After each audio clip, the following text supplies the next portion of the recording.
بسم الله الرحمن الرحيم. السلام عليكم ورحمة الله وبركاته. أسعد الله أوقاتكم. معكم منار جمال الدين من قناتي مع منار. أهلا بكم.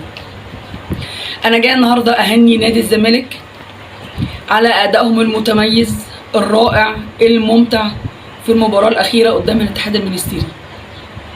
فعلا أنا ما كنتش أتوقع من نادي الزمالك الأداء ده.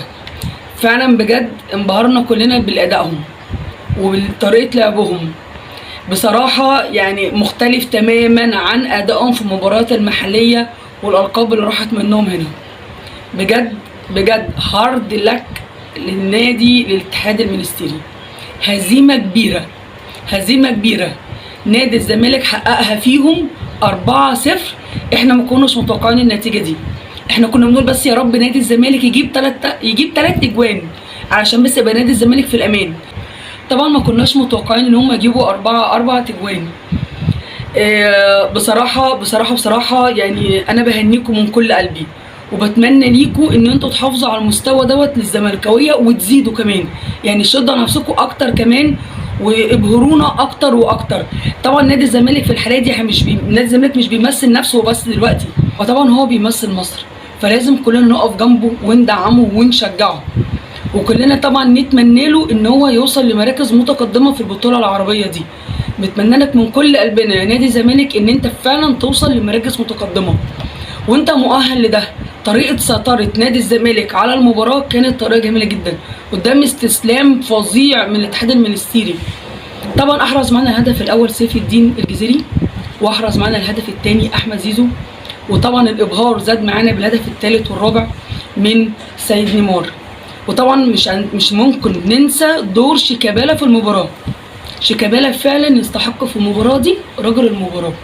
بجد بجد شكرا ليكم ان انتوا يعني اظهرتونا بطريقه كويسه قدام الدول الموجوده والمشاركه معاكم في البطوله، وعايزين منكم كملوا واستمروا واحنا معاكم.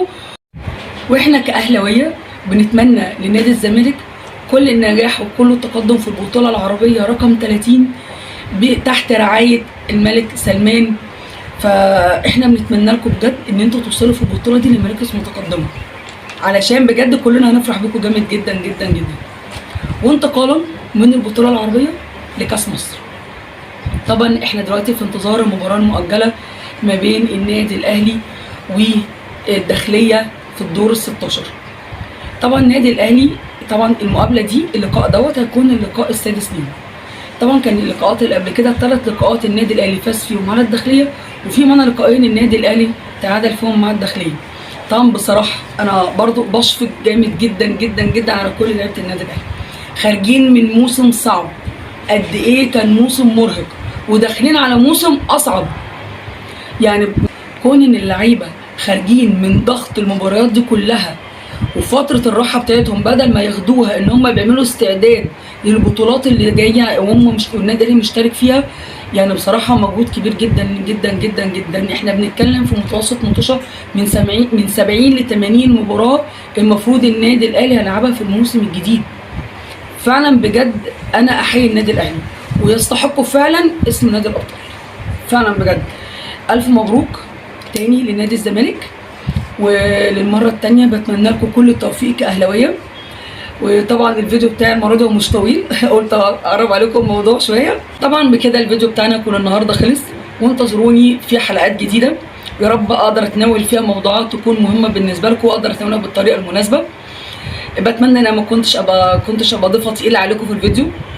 اللي لسه ما اشتركش معانا في القناه يا ريت تشرفنا باشتراكه، ولو الفيديو عجبكم احب طبعا اشوف اللايكات، واحب برضو اشوف التعليقات.